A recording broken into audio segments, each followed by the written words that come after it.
അല്ലാഹു സുബ്ഹാനഹു വ തആലയുടെ വിധിയും വിലക്കും ജീവിതത്തിലുടനീളം ശ്രദ്ധിക്കുകയും ഗൗനിക്കുകയും ചെയ്യണമെന്ന് അതീവ ഗൗരവമായ ഭാഷയിൽ എല്ലാ ആളുകളോടും വസിയത്ത് ചെയ്യുന്നു, ഓർമ്മപ്പെടുത്തുന്നു.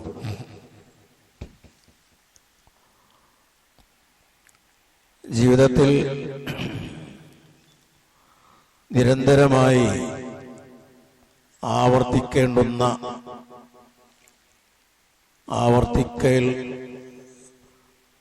നിയമമാക്കിയിട്ടുള്ള ചില കാര്യങ്ങളുണ്ട്.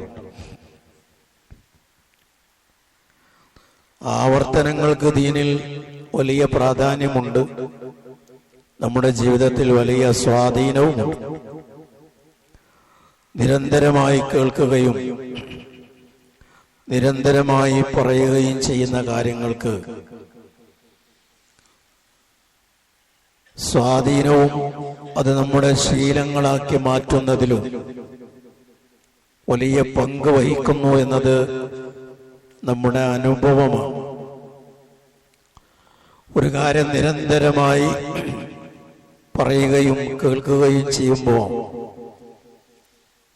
ഏറെക്കുറെ അത് നമ്മുടെ ശീലമായി മാറും. ജീവിതത്തിൽ ശീലമാക്കേണ്ടുന്ന കാര്യങ്ങളെ അല്ലാഹു സുബ്ഹാനഹു വ തആല ആവർത്തിച്ച് നമ്മോട് ആവശ്യപ്പെടുകയും ചെയ്യാൻ കൽപ്പിക്കുകയും ചെയ്തിട്ടുണ്ട്.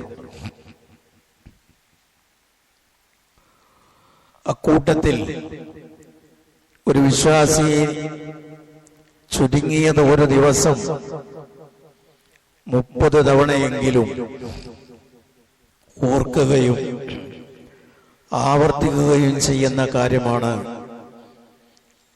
മരണചിന്തയും പരലോകത്തെക്കുറിച്ചുള്ള സ്മരണയും.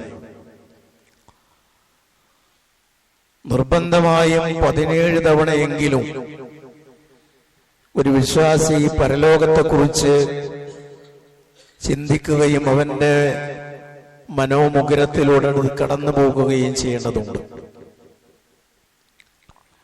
17 തവണ നമ്മൾ നിർബന്ധമായും ഫാത്തിഹ സൂറ പാരായണം ചെയ്യുമ്പോൾ മാലിക് യൗമിദ്ദീൻ, പ്രതിഫല നാളിന്റെ ഉടമ എന്ന ഒരു വചനം നമ്മൾ പാരായണം ചെയ്യുന്നു. അത് അനിവാര്യമാണ്. സുന്നത്തായ നമസ്കാരങ്ങൾ നിർവഹിക്കുമ്പോൾ അതിന്റെ എണ്ണം വീണ്ടും വർദ്ധിക്കുന്നു. രാത്രി നമസ്കാരവും ഇതര ഐച്ഛിക നമസ്കാരമൊക്കെ നിർവഹിക്കുമ്പോൾ ഇതിന്റെ എണ്ണം ധാരാളമായി മാറുന്നുണ്ട്. അല്ലാഹു സുബ്ഹാനഹു വ തആല ഈ സൂറ അഥവാ സൂറ ഫാത്തിഹ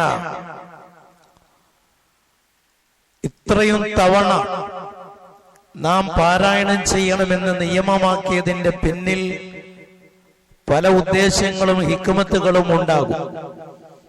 എല്ലാ ഹിക്മത്തുകളും നമുക്ക് മനസ്സിലാക്കാൻ സാധ്യമല്ല.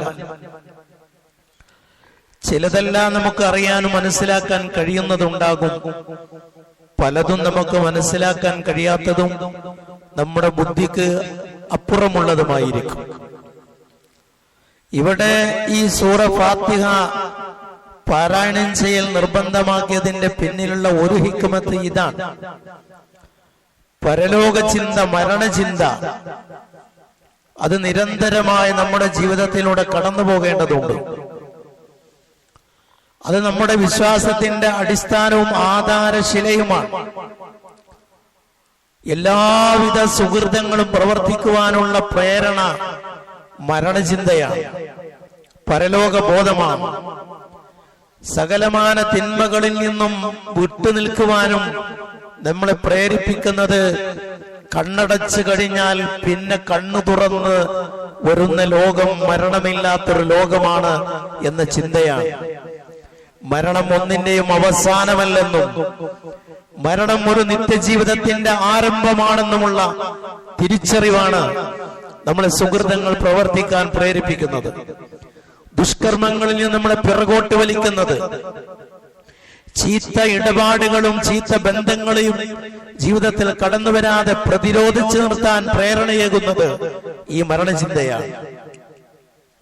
ത്യാഗം ചെയ്യാൻ മനുഷ്യനെ പ്രേരിപ്പിക്കുന്നത് പരലോക ബോധമാണ് എന്ന് തുടങ്ങി ഒറ്റവാക്കിൽ പറഞ്ഞാൽ എന്തൊക്കെ സുഹൃതങ്ങളുണ്ടോ ആ സുഹൃതങ്ങൾ മുഴുവനും പ്രവർത്തിക്കാനുള്ള പ്രേരണയും ചീത്ത കർമ്മങ്ങളിൽ നിന്നും ദുസ്വഭാവങ്ങളിൽ നിന്നും തെറ്റായ കാര്യങ്ങളിൽ നിന്നുമൊക്കെ നമ്മെ തടുത്തു നിർത്തുന്നതും മരണചിന്തയും പരലോകബോധവുമാണ് എന്ന് പ്രമാണങ്ങൾ കൃത്യമായി നമ്മെ ബോധ്യപ്പെടുത്തിയിട്ടുണ്ട്. അതുകൊണ്ടൊരു വിശ്വാസി അവൻ നിരന്തരമായി മരണത്തെ ഓർക്കേണ്ടതുണ്ട്.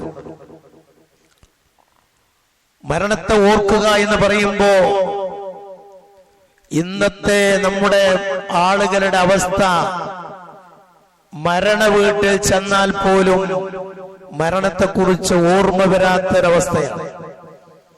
മയ്യത്തിനെ കണ്ട് അതിനെ കുളിപ്പിച്ച് ജനാസ വീട്ടിൽ നിന്ന് എടുക്കാൻ ഉള്ള ആ സമയത്ത് പോലും പലപ്പോഴും രാഷ്ട്രീയം പറയുന്നു, മറ്റു കാര്യങ്ങൾ സംസാരിക്കുന്നു, തമാശകൾ പറയുന്നു. മയ്യത്ത് ഖബറിലേക്ക് ഇറക്കി വെക്കുന്ന സമയത്ത് പോലും കുശലാന്വേഷണങ്ങൾ നടത്തിയും സംസാരിച്ചും ഫലിതങ്ങൾ പറഞ്ഞും ചിരിക്കുന്ന ആളുകൾ ഉണ്ട് എന്ന് പറഞ്ഞാൽ അത് അതിശയോക്തിയല്ല, അത് യാഥാർത്ഥ്യമാണ്.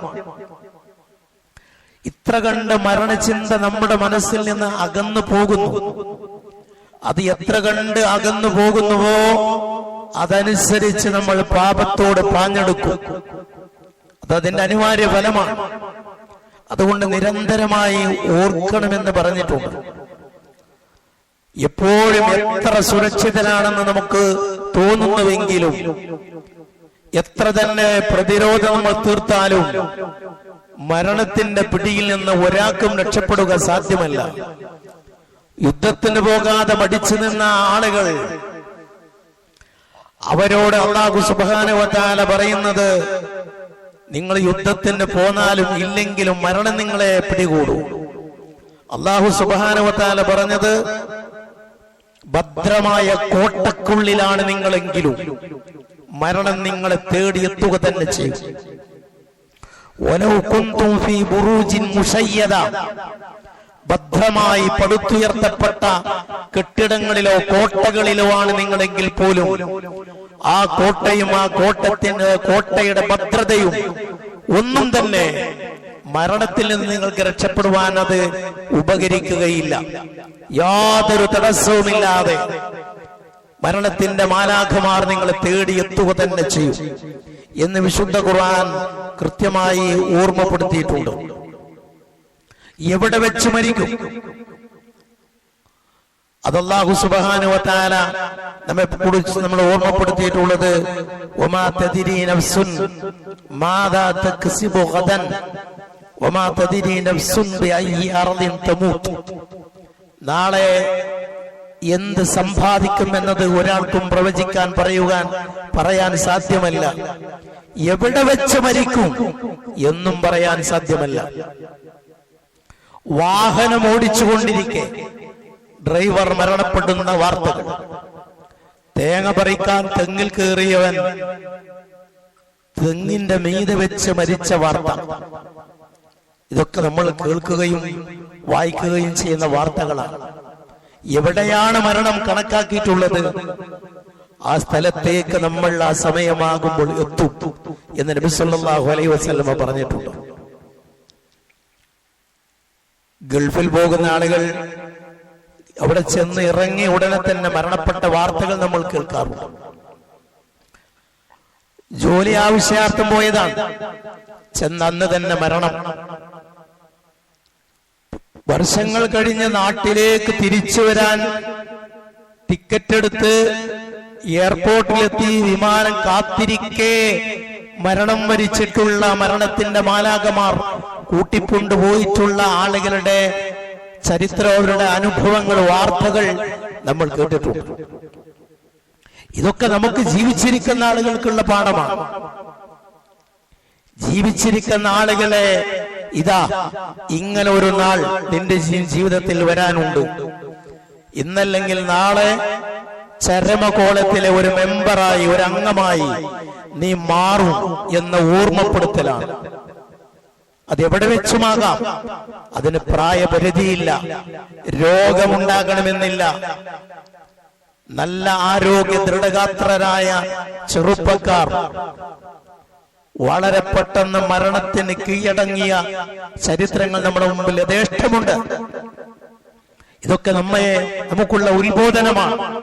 അതുകൊണ്ട് നിരന്തരമായി അതോർക്കണം. റസൂലുള്ളാഹി സ്വല്ലല്ലാഹു അലൈഹി വസല്ലമ പറഞ്ഞതുപോലെ, ഇദാ അറാദല്ലാഹു ഖബ്ല അബ്ദിൻ ബിഅർദിൻ ജഅലഹു ഇയ്യാഹാ ഹാജ.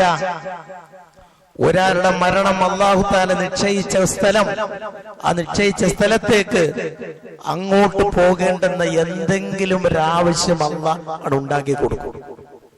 ആ സമയമാകുമ്പോൾ അവൻ അവിടെ എത്തും എന്ന് നബി സല്ലല്ലാഹു അലൈഹി വസല്ലമ കൃത്യമായി പറഞ്ഞിട്ടുണ്ട്. സൂറത്ത് ജുമഅയിൽ അല്ലാഹു തആല പറഞ്ഞു, ഖുൽ ഇന്നൽ മൗതല്ലദീ തഫിറൂന മിൻഹു ഫഇന്നഹു മുലാഖീകും.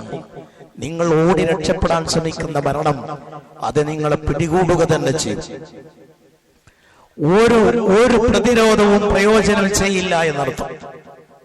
ഈ ഒരു ബോധം നമ്മുടെ മനസ്സിൽ നിരന്തരമായി ഉണ്ടാകേണ്ടതാണ്. അല്ലാഹു സുബ്ഹാനഹു വ തആല മരണത്തെ ഓർക്കാത്ത ആളുകളെ അധിക്ഷേപിച്ച് പറഞ്ഞിട്ടുള്ള വചനങ്ങൾ കാണാം. മരണത്തെ ഓർക്കാതെ കഴിയുന്ന ആളുകളെ കുറിച്ച് അല്ലാഹു തആല പറഞ്ഞിട്ടുണ്ട്. അലം യഅനിൽ ലദീന ആമനു അൻ തഖ്ശഅ ഖുലൂബുഹും ലിദിക്രില്ലാഹ്. സത്യവിശ്വാസികൾക്ക് അല്ലാഹുവിനെ ഓർത്ത് അവിടെ മനസ്സ് പാകപ്പെടാൻ, കീഴ്പ്പെടാൻ ഇനിയും സമയമായില്ലയോ എന്ന മനസ്സിൽ തറക്കുന്ന ചോദ്യം നമ്മോടാണ്. വമാ നസല മിനൽ ഹഖ്. സത്യത്തിൽ അവതരിച്ച് കിട്ടിയിട്ടുള്ള ആ സത്യത്തിന് കീഴൊതുങ്ങിയും മനസ്സിനെ പാകപ്പെടുത്തി ജീവിക്കാൻ ഇനിയും സമയമായില്ലയോ. വലാ യകൂനു കല്ലദീന ഊതുൽ കിതാബ മിൻ ഖബൽ. മുമ്പ് വേദഗ്രന്ഥം നൽകപ്പെട്ട ആളുകളെ പോലെ ആകാതിരിക്കാനും സമയമായില്ലയോ എന്ന് അല്ലാഹു തആല പറയുന്നു. ഫത്വാല അലൈഹിമുൽ അമദ്. വേദഗ്രന്ഥം നൽകപ്പെട്ട ആളുകൾക്ക് എന്താണ് പറ്റിയത്? അവർക്ക് കാലമങ്ങ് ദീർഘിച്ചു പോയ ദീർഘകാലം ഈ ദുന്യാവിൽ കഴിഞ്ഞു. മരണചിന്തയില്ലാതെ അങ്ങനെ കഴിഞ്ഞു. പരലോക ബോധമില്ലാതെ അങ്ങനെ കഴിഞ്ഞു. അതിന്റെ അനന്തര ഫലമായി ഫഖസത് ഖുലൂബുഹും.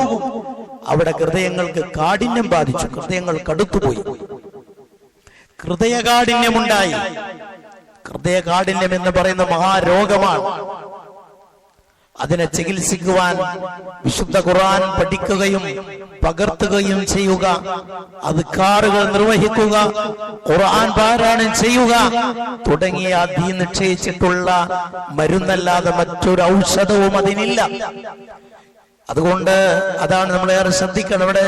ഇവിടെ അല്ലാഹു തആല പറഞ്ഞ ഹൃദയ കാഠിന്യം നമ്മളെ ബാധിച്ചു കഴിഞ്ഞാൽ അവിടെയാണ് മരണ വീട്ടിൽ പോലും മരണചിന്തയില്ലാത്ത അവസ്ഥയുണ്ടാകുക. ജിനാസയെ അനുഗമിക്കുന്ന വേളയിൽ പോലും ആ ഒരു ചിന്ത കടന്നു വരാത്തത് ഇത്ര കണ്ട മനസ്സ് കടുത്തുപോയതിന്റെ അടയാളമാണ്. 3 പിടി മണ്ണ് ഖബറിലേക്ക് വാരിയിടുമ്പോൾ പോലും, നാളെ എന്റെയും ഖബറിലേക്ക് ഇങ്ങനെ മണ്ണ് വാരിയിടുന്ന എന്റെ ഉറ്റ മിത്രങ്ങൾ, സുഹൃത്തുക്കൾ, അവരൊക്കെ നാളെ എന്റെ ഖബറിലേക്കും ഇങ്ങനെ മണ്ണ് വാരിയിടുമെന്ന ചിന്ത ഓരോ പിടി മണ്ണ് വാരിയിടുമ്പോഴും നമ്മുടെ മനസ്സിലേക്ക് കടന്നു വരേണ്ടതുണ്ട്. അത് കടന്നു വരുന്നില്ല എങ്കിൽ ആ ഒരവസ്ഥ അടിയന്തര ചികിത്സ അർഹിക്കുന്ന രോഗമായി കാണണം. അതിനുള്ള ചികിത്സയാണ് നേരത്തെ പറഞ്ഞത്. മഹാനായ അബ്ദുല്ലാഹ് ഇബ്നു മസ്ഊദ് റളിയല്ലാഹു തആല അൻഹു അദ്ദേഹം പറയുകയാണ്, ഈ സൂറ ഹദീദിലെ ഈ വചനം, അലം യഅനി ലില്ലദീന ആമനു അൻ തഖ്ശഅ ഖുലൂബുഹും ലിദിക്രില്ലാഹ് എന്ന് പറയുന്ന ഈ വചനം അത് ഞങ്ങളുടെ വിഷയത്തിലാണ് അവതരിച്ചിട്ടുള്ളത്.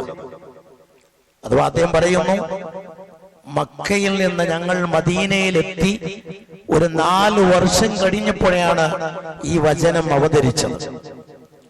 മക്കയിലുള്ള പീഡനങ്ങളും മർദ്ദനമുറകളും അതൊക്കെ സഹിച്ച് അവസാനം മദീനയിൽ വന്ന് ചെറിയൊരു ആശ്വാസം കിട്ടിയപ്പോൾ ചെറിയ ഒരു അലസത അവരെ പിടികൂടിയോ എന്ന് ഒരു സംശയം. സ്വഹാബികളാണ്, ഒരിക്കലും അവർ നിർജീവരാകുകയോ നിഷ്ക്രിയരാകുകയോ ചെയ്യില്ല. ചെറിയ ഒരു മാനുഷികമായ ചെറിയ ഒരു പിന്നോട്ട് പോക്ക് അവരിൽ നിന്ന് പ്രകടമായപ്പോഴാണ് അല്ലാഹു തആല ഇത്രയും രൂക്ഷമായ ഭാഷയിൽ വചനം അവതരിപ്പിച്ചത്. അപ്പൊ ഇത് നമ്മളെ കുറിച്ചൊക്കെ പറയുകയാണെങ്കിലോ എന്ന് അതിനെ തുടർന്ന് നമ്മൾ ആലോചിക്കേണ്ടതാണ്.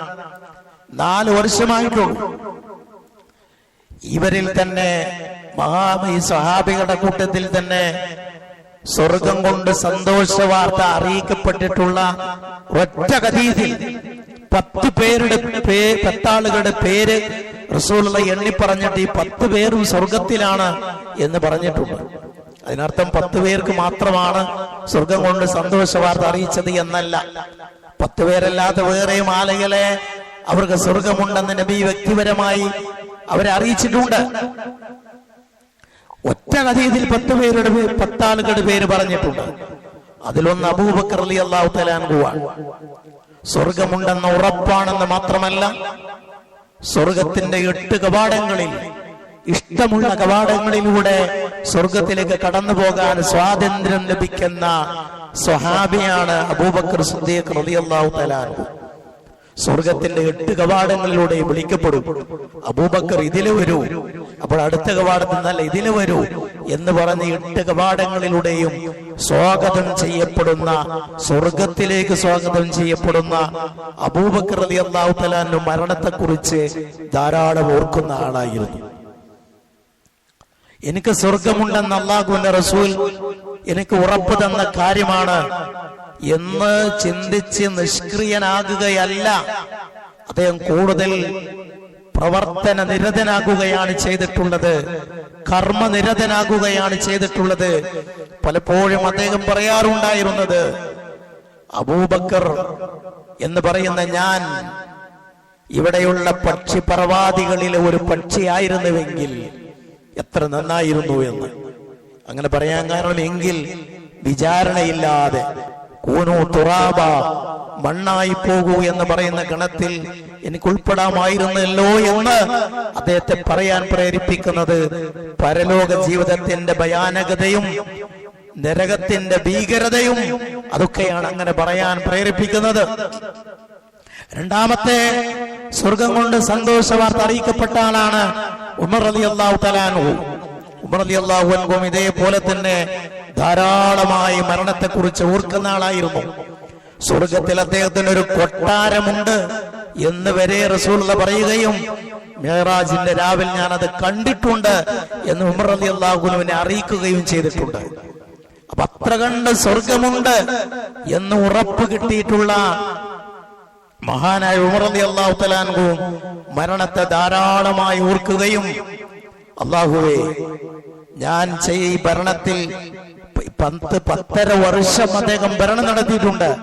ഇത്രയും കാലം ഞാൻ ഭരണം നടത്തിയതിന്റെ പേരിൽ എനിക്ക് കൂലിയോ അതിന്റെ പേരിൽ ശിക്ഷയില്ലാതെ കഷ്ടി ഞാനങ്ങ് രക്ഷപ്പെട്ടിരുന്നുവെങ്കിൽ എന്ന് അദ്ദേഹം ഒരിക്കൽ പറഞ്ഞിട്ടുണ്ട്. പത്ര കണ്ടവരെ ചിന്ത സ്വാധീനിച്ചിരുന്നു എന്നർത്ഥം.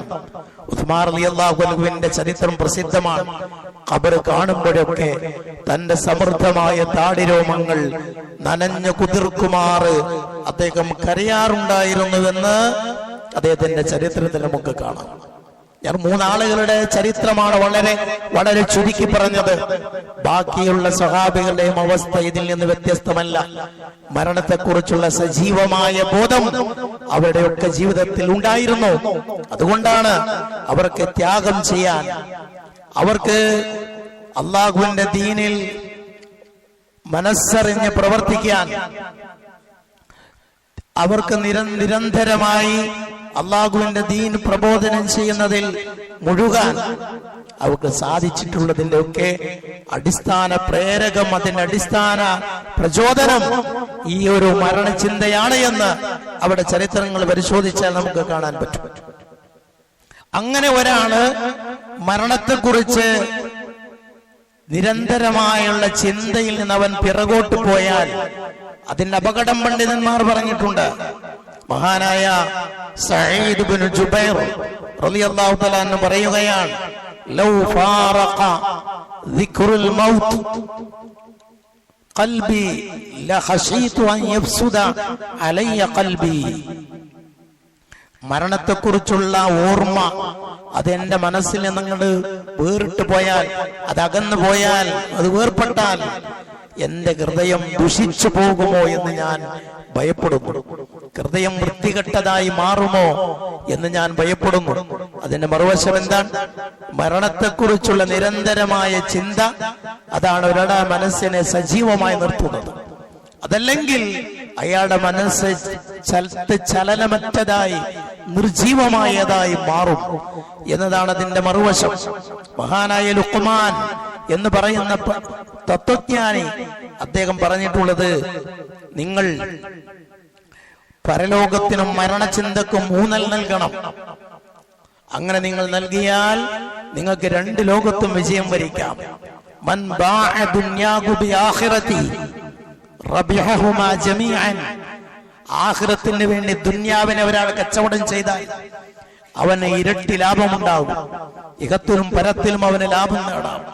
എന്നാൽ ഒമൻ ബാഗ ആഖിറതഹു ബിദുനിയ, ദുനിയാവിന് പകരം ഒരാൾ ആഖിറത്തിനെ വിറ്റ് കഴിഞ്ഞാൽ, ആഖിറത്തിനെ നഷ്ടപ്പെടുത്തി ദുനിയാവിന്റെ പിന്നാലെ പോയാൽ ഖസിറഹുമാ ജമീഅൻ, രണ്ടും നഷ്ടപ്പെടും. ആഖിറത്തിന് വേണ്ടി നിങ്ങൾ ദുനിയാവിൽ ത്യാഗം സഹിക്കുകയും ദുനിയാവിനെ നിങ്ങൾ കച്ചവടം നിർവഹിക്കുകയും ചെയ്താൽ നിങ്ങൾക്ക് രണ്ട് ലോകത്തും ലാഭകരമായ കച്ചവടമായത് മാറും. നേരെ മറിച്ച് പരലോകത്തെ അവഗണിച്ച് ദുനിയാവിന്റെ പിന്നാലെ പോയാൽ രണ്ട് ലോകത്തും നിങ്ങൾക്ക് നഷ്ടമാണ് ഉണ്ടാക്കുക എന്ന് പറയുന്നത് ലുഖ്മാൻ എന്ന് പറയുന്ന വിശുദ്ധ ഖുർആൻ പരിചയപ്പെടുത്തിയിട്ടുള്ള വലിയ തത്വജ്ഞാനിയാണ്, വലിയ മഹാനാണ്. ഇക്കാര്യങ്ങൾ പറയുന്നത് കേവല അദ്ദേഹത്തിന്റെ ഒരു അഭിപ്രായമല്ല, നബി സല്ലല്ലാഹു അലൈഹി വസല്ലമയുടെ വചനങ്ങളുടെ പിൻബലവും പിന്തുണയുമൊക്കെ ഇതിനുള്ളതായി നമുക്ക് കാണാൻ പറ്റും. റസൂലുള്ളാഹി സ്വല്ലല്ലാഹു അലൈഹി വസല്ലമയിൽ നിന്ന് തന്നെ സ്ഥിരപ്പെട്ടു വന്നിട്ടുള്ള ചില വചനങ്ങളിൽ കാണാം ഇതേ ആശയം.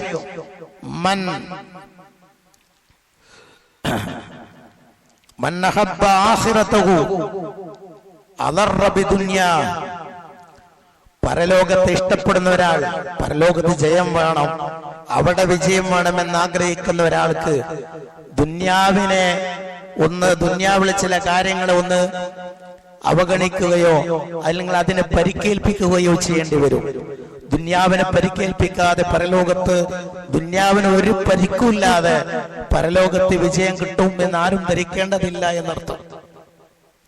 എന്ന് പറയുന്നത് മഹാനായ റസൂലുള്ളാഹി സ്വല്ലല്ലാഹു അലൈഹി വസല്ലമയാണ്. ആ ഒരു വചനത്തിന്റെ അടിസ്ഥാനത്തിലാണ്, അതുപോലെയുള്ള സമാനമായ വചനത്തിന്റെ അടിസ്ഥാനത്തിലാണ് പണ്ഡിതന്മാർ മരണചിന്ത ധാരാളമായും നമ്മുടെ ജീവിതത്തിൽ ഉണ്ടാകണം. അതിന് ഖുർആൻ നന്നായി പാരായണം ചെയ്യണം, ഖബർ സിയാറത്ത് ചെയ്യണം എന്നൊക്കെ പറഞ്ഞിട്ടുള്ളത്.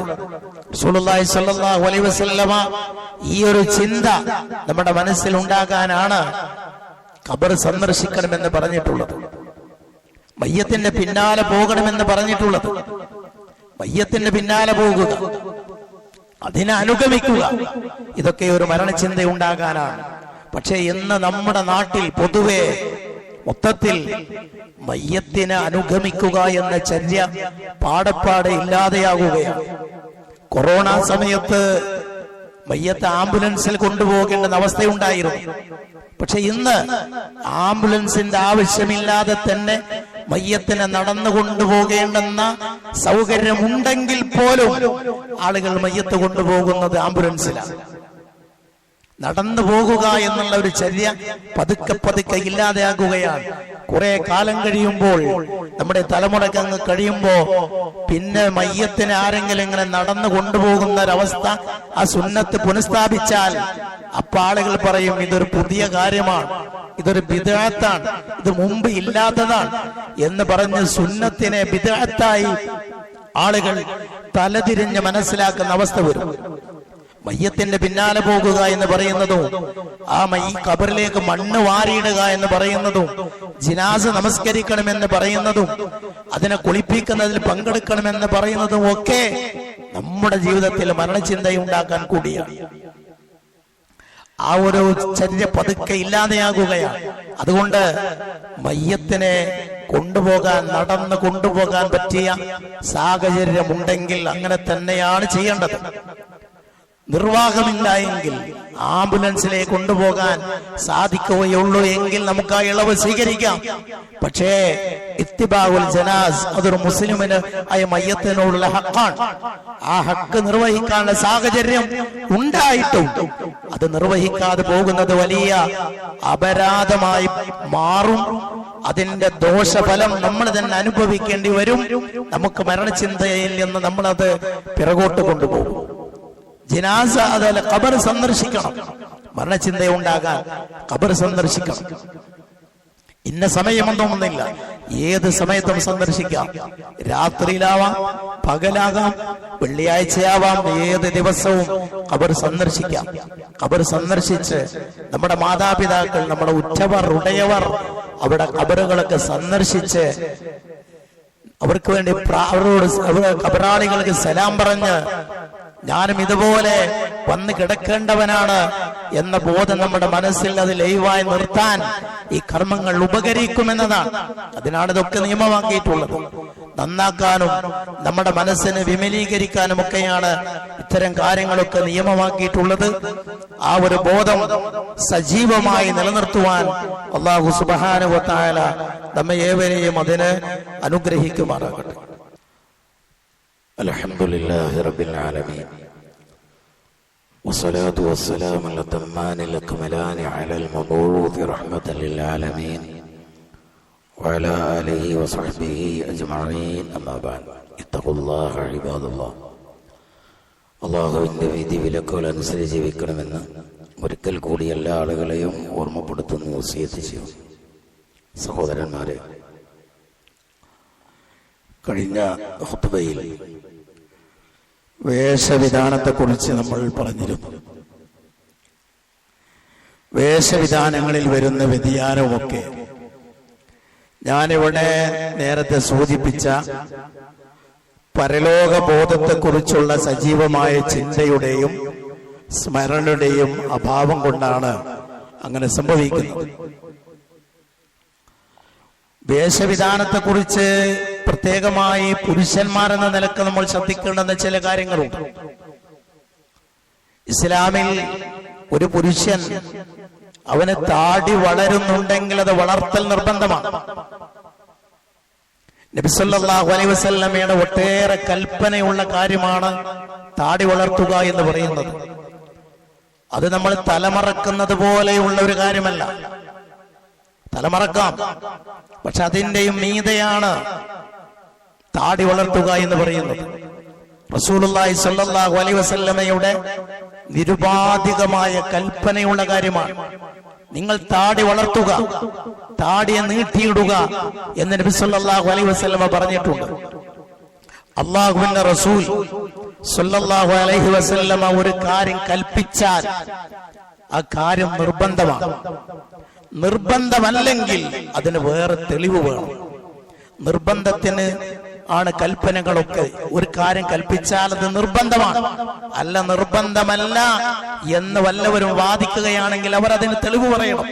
റസൂലുള്ളാഹി സ്വല്ലല്ലാഹു അലൈഹി വസല്ലമയുടെ നിരുപാധിക കൽപ്പനകൾ അത് നിർബന്ധത്തെ സൂചിപ്പിക്കുന്നതാണ്. എന്ന് മാത്രമല്ല, മുൻകാല പ്രവാചകന്മാരുടെ പോലും ചര്യയാണ് താടി വളർത്തുക എന്ന് പറയുന്നത്. മുഹമ്മദ് നബി സല്ലല്ലാഹു അലൈഹി വസല്ലമയുടെ ഉമ്മത്തിൽ മാത്രമല്ല, മൂസാ നബി അലൈഹിസ്സലാം തൗറാത്ത് വാങ്ങാൻ പോയി. 40 ദിവസം ഭജനമിരുന്നു തൗറാത്ത് വാങ്ങി വരുമ്പോ ബനൂ ഇസ്രായേലിൽ ചില ആളുകൾ കാളക്കുട്ടിയെ, സാമിരി എന്ന് പറയുന്ന അവിടെ ഉണ്ടായിരുന്ന ഒരു കപടൻ, ഒരു കാളക്കുട്ടിയെ ഉണ്ടാക്കി അതിന് കൃത്രിമമായി കാളകരയുന്ന ഒരു ശബ്ദവും ഉണ്ടാക്കി. എന്നിട്ട് അയാൾ പറഞ്ഞു, ഇതാണ് മൂസാ നബി അന്വേഷിച്ചു പോയ ദൈവം, അതുകൊണ്ട് ഇതിനെയാണ് നിങ്ങൾ ആരാധിക്കേണ്ടത് എന്ന് പറഞ്ഞപ്പോ അവരിൽ ഒരു സംഘം ആ കാളക്കുട്ടിയെ ആരാധിക്കാൻ തുടങ്ങി. ഇത് കണ്ടുകൊണ്ടാണ് മൂസാ നബി തൗറാത്തിന്റെ ഏടുമായി വരുന്നത്. ആ സമയത്ത് അവരുടെ ബനൂ ഇസ്രായേലിന്റെ കാര്യം ശ്രദ്ധിക്കാൻ ചുമതലപ്പെടുത്തിയിരുന്ന തന്റെ സഹോദരൻ ഹാറൂൻ അലൈഹിസ്സലാം അവിടെയുണ്ട്. അദ്ദേഹത്തിന്റെ താടിക്ക് ശക്തമായി പിടിച്ചു വലിച്ചുകൊണ്ട് മഹാനായ മൂസാ നബി അലൈഹിസ്സലാം അദ്ദേഹത്തിന്റെ പ്രതിഷേധം അറിയിച്ച സംഭവം വിശുദ്ധ ഖുർആൻ പറയുന്നു. താടിക്ക് പിടിച്ചു വലിച്ചു എന്നാണ്. താടിക്ക് പിടിച്ചു വലിച്ചു എന്ന് പറഞ്ഞാൽ പിടിച്ചു വലിക്കാവുന്ന വിധത്തിൽ നീളമുള്ള താടി ഉണ്ടായിരുന്നു എന്നർത്ഥം. ഈ ആയത്തിന്റെ വിശദീകരണത്തിൽ പല പണ്ഡിതന്മാരും പറഞ്ഞിട്ടുണ്ട്, താടി വളർത്തുക എന്നുള്ളത് പൂർവകാല പ്രവാചകന്മാരുടെ ചര്യയിൽപ്പെട്ടത് കൂടിയാണ് എന്ന് പറഞ്ഞിട്ടുണ്ട്. അതാണ് പറയും മുഹമ്മദ് നബി സല്ലല്ലാഹു അലൈഹി വസല്ലമയുടെ ചര്യയിൽ മാത്രം പെട്ടതല്ല ഇത് എന്ന് ഇത്തരത്തിലുള്ള ആയത്തുകളുടെ വെളിച്ചത്തിൽ പറയും. താടി വടിക്കുന്നതിന്റെ ഹുക്കം എന്താണ്? 4 മദ്ഹബിന്റെ ഇമാമുകൾക്കിടയിലും തർക്കമില്ലാത്ത കാര്യമാണ് താടി വടിക്കൽ ഹറാമാണ് എന്നത്. അങ്ങനെയുള്ള മസലകൾ അപൂർവമാണ്. 4 മദ്ഹബിന്റെ ഇമാമുകൾക്കിടയിൽ ഏകകണ്ഠമായ ഒരഭിപ്രായ വ്യത്യാസമില്ലാത്ത വിഷയങ്ങൾ അത് വളരെ ചുരുങ്ങിയേ ഉണ്ടാവും. ഈ വിഷയത്തിൽ ഇമാം അബൂ ഹനീഫ ഒന്നാമത്തെ മദ്ഹബ്, രണ്ടാം മദ്ഹബ് ഇമാം മാലിക്, അദ്ദേഹത്തിന്റെ ശിഷ്യൻ ഇമാം ശാഫിഈ, അദ്ദേഹത്തിന്റെ ശിഷ്യൻ അഹ്മദ് ബിൻ ഹംബൽ, 4 പേരുടെയും 4 മദ്ഹബിലും അവർ ഏകോപിച്ച് പറഞ്ഞിട്ടുള്ള കാര്യം താടി വടിക്കൽ നിഷിദ്ധമാണ് എന്നാണ്. നമ്മൾ അടുത്ത കാലത്ത് കണ്ടെത്തിയ ഒരു പുതിയ വിഷയമല്ല എന്നർത്ഥം. ഇത് ഖുർആൻ കൊണ്ട്, നബി സല്ലല്ലാഹു അലൈഹി വസല്ലമയുടെ ധാരാളം ഹദീസുകൾ കൊണ്ട്, മദ്ഹബിന്റെ ഇമാമുകളുടെ അഖ്വാൽ അവരുടെ വാക്കുകൾ കൊണ്ട് സ്ഥാപിതമായ കാര്യമാണ്. അതുകൊണ്ട് സഹോദരന്മാരെ, അതൊരു നിസ്സാരമായ കാര്യമായി കാണരുത്. താടി വടിക്കുന്നത് അത് തെറ്റായ കാര്യമാണ്. പക്ഷേ അതിലും ഗൗരവമായ കാര്യം വേറെയുമുണ്ട്. താടിയെ പരിഹസിക്കുന്ന ആളുകൾ വരെയുണ്ട്. താടിയെ പരിഹസിക്കുക, താടിയെ പരിഹസിച്ചാൽ മനസ്സറിഞ്ഞ് ഇതൊക്കെ ബോധ്യപ്പെട്ടിട്ട് ഇങ്ങനെ അള്ളാന്റെ റസൂല് പറഞ്ഞിട്ടുണ്ട്, ഇങ്ങനെ താടി വളർത്തണമെന്ന് അത് റസൂല് പറഞ്ഞതാണ്. ഈ തെളിവുകളൊക്കെ അറിഞ്ഞും മനസ്സിലാക്കിയും ഒരാൾ അതിനെ പരിഹസിച്ചാൽ അതിന്റെ അവസ്ഥ വേറെയാണ്. ദീനിന്റെ വൃത്തത്തിൽ നിന്ന് തന്നെ പുറത്തു പോകും. ഇസ്ലാമിൽ തന്നെ പുറത്തു പോകുന്ന കാര്യമാണ്. സ്ഥാപിതമായ സ്ഥിരപ്പെട്ട ഒരു ചര്യയെ പ്രമാണങ്ങളുടെ വെളിച്ചത്തിൽ സ്ഥാപിതമായ ഒരു കാര്യത്തെ ഒരാൾ പരിഹസിച്ചാൽ അവന് ദീനിൽ നിന്ന് തന്നെ പുറത്തു പോകുന്ന കാര്യമാണ്. ദീനിൽ നിന്ന് പുറത്തു പോകുന്ന കുറെ കാര്യങ്ങളുണ്ട്. അതിൽപ്പെട്ട ഒന്നാണ് ദീനിന്റെ ശിആറുകളെ പരിഹസിക്കുക. ബാങ്കിനെ ഒരാൾ പരിഹസിച്ചു, പുരുഷന്മാരുടെയും സ്ത്രീകളുടെയും വേഷത്തെ, സ്കാരത്തെ, ഇങ്ങനെയുള്ള ദീനിന്റെ സ്ഥിരപ്പെട്ട ഇത്തരത്തിലുള്ള അനിഷേധ്യമായി സ്ഥിരപ്പെട്ടിട്ടുള്ള കാര്യങ്ങളെ ഒരാൾ പരിഹസിച്ചാൽ അത് ദീനെന്ന് പുറത്തു പോകാൻ കാരണമാകും എന്നിവരെ പണ്ഡിതന്മാർ പറഞ്ഞിട്ടുണ്ട്. അതുകൊണ്ട് നമ്മള് ആ ഒരു സുന്നത്ത് എന്ന് പറയുമ്പോ എടുത്താൽ കൂലിയുള്ളതും ഉപേക്ഷിച്ചാൽ ശിക്ഷയില്ലാത്തതും എന്നർത്ഥത്തിലുള്ള സുന്നത്തല്ല ഇത്. ഈ സുന്നത്ത് നിർബന്ധമായ സുന്നത്താണ്. അതുകൊണ്ട് അത് ശ്രദ്ധിക്കേണ്ടെന്ന കാര്യമാണ്. ആളുകൾ പലതും പറയും. ആളുകൾ നമ്മളെ പല രീതിയിൽ, താടി വളർത്തുന്ന ആളുകളെ പല രീതിയിലുള്ള വിമർശനങ്ങൾ കേൾക്കേണ്ടി വരും. അതൊക്കെ ഉണ്ടാകും. പക്ഷേ ഈ ഒരു ചര്യ നടപ്പാക്കാനും അതില് കണിശത പാലിക്കാനും നമുക്ക് കഴിയണം. അതിന് നമുക്ക് സാധിക്കേണ്ടതുണ്ട്. എന്ന് മാത്രമല്ല, അള്ളാഹുവിന്റെ വക്കൽ നിന്ന് കൂലി കിട്ടണമെന്നുള്ള നിയത്തോടുകൂടി ഒരാൾ താടി വളർത്തിയാൽ ഫുൾ ടൈം ഒരു വിവാദത്തിലാണ് അവൻ. ഫുൾ ടൈം വിവാദത്തിലാണ്. എപ്പോഴും ഉണ്ടല്ലോ അത്. അപ്പോൾ മുഴുവൻ സമയം അവനൊരു വിവാദത്തിലാണ്. അതിന്റെ കൂലി അവന് ലഭിച്ചുകൊണ്ടേയിരിക്കും. അതുകൊണ്ട് ആ കാര്യം, പുരുഷന്മാരുടെ വേഷം എന്ന് പറയുമ്പോൾ പ്രത്യേകമായി ഈ ഒരു കാര്യം കൂടെ അതിൽ ശ്രദ്ധിക്കേണ്ടുന്ന കാര്യമാണ്. അല്ലാഹു സുബ്ഹാനഹു വ തആല ഈ കാര്യങ്ങളെല്ലാം യഥാവിധി ശ്രദ്ധിക്കാൻ കഴിയുന്ന വിശ്വാസികളെ നമ്മെ ഉൾപ്പെടുത്തി അനുഗ്രഹിക്കുമാറാകട്ടെ.